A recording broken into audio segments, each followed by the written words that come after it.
Intervención en las patologías de la madera. Los tratamientos curativos de la madera se hacen después de hacer un estudio integral del caso. Se estudian los componentes constructivos, estructurales y estéticos.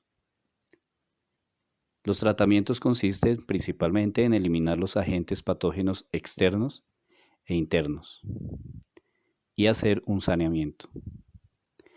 La consolidación o restitución de la sección se hace cuando existen daños localizados. Se puede utilizar concreto, metal o resinas. Para los refuerzos, se puede aumentar la capacidad portante de los elementos. Se pueden adicionar elementos de apoyo, por ejemplo en vigas. Se pueden acortar las luces libres. Otra estrategia, además del refuerzo, es la sustitución. Esta se hace cuando hay daños irreparables. Se deben utilizar las mismas características físico-mecánicas y un solo plan de inmunización utilizando las mismas especies. Cuando se utilizan diferentes especies es porque se deben recomendar casos puntuales. Otra estrategia es la consolidación. Se realizan cortes adecuados a la madera teniendo en cuenta el sentido y la orientación de las fibras. Se pueden fundir reemplazando la pieza y dándole un acabado similar utilizando resinas, varillas o elementos en concreto. Una última estrategia es el refuerzo. Se utilizan refuerzos metálicos generalmente, perfiles, platinas o refuerzos en madera. En el caso de los tirantes no se deben utilizar cables, excepto si son pretensados o si están embebidos. Siempre deben ser varillas. Dentro del refuerzo, otra estrategia es el aumento de la sección, utilizando generalmente bridas. Es muy usual en entramados horizontales de entrepiso fundir placas de concreto para aumentar la rigidez del sistema. Para elementos lineales se deben estudiar las superficies y utilizar elementos de fibras sintéticas. Se pueden hacer además refuerzos con ménsulas, por ejemplo para vigas, refuerzos provisionales con bridas. Hay varias técnicas de reparación que consisten en sanear la madera, eliminando los elementos sueltos, preparar las prótesis y utilizar perfiles en forma de letra C o letra I. Por último, para la protección, se utiliza la inyección. Esta consiste en perforar los elementos e inyectar los productos inmunizantes. También está otra técnica que es la pulverización. Mediante esta se aplica el inmunizante pulverizado sobre las superficies de la madera.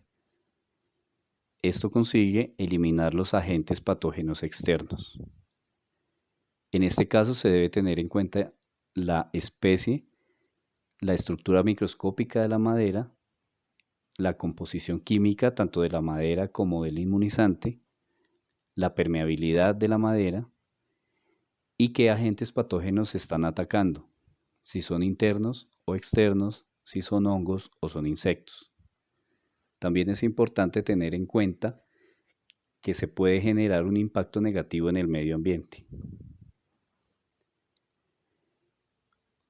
Para eliminar los agentes patógenos internos por medio del inyectado del inmunizante, se hace según la porosidad de la especie. Se clasifica en superficial, intermedio o profundo cuando es hasta 3 o 4 centímetros. Todo esto depende de la viscosidad del inmunizante y de la especie. En el caso de que la madera esté húmeda, se sustituyen los líquidos que fluyen en la madera. Se puede hacer por difusión, haciendo una inmersión de los elementos de madera estructural en una solución de sales y agua. Se puede hacer por pincelado, el cual va a tener una penetración intermedia, profunda o superficial. Se puede hacer por pulverizado, el cual va a tener una penetración superficial.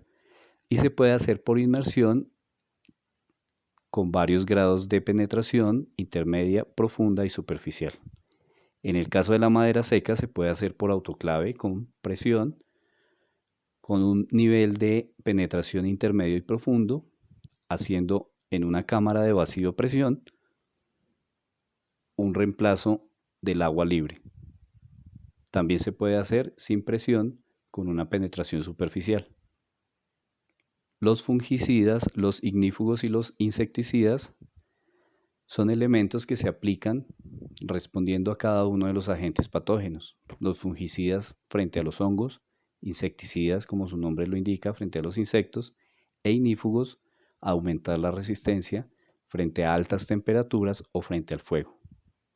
Las técnicas también, como habíamos visto, son inyección, pincelado, pulverización, emulgentes en solución acuosa para inmersión, naturales o con sales de cobre, cromo y arsénico.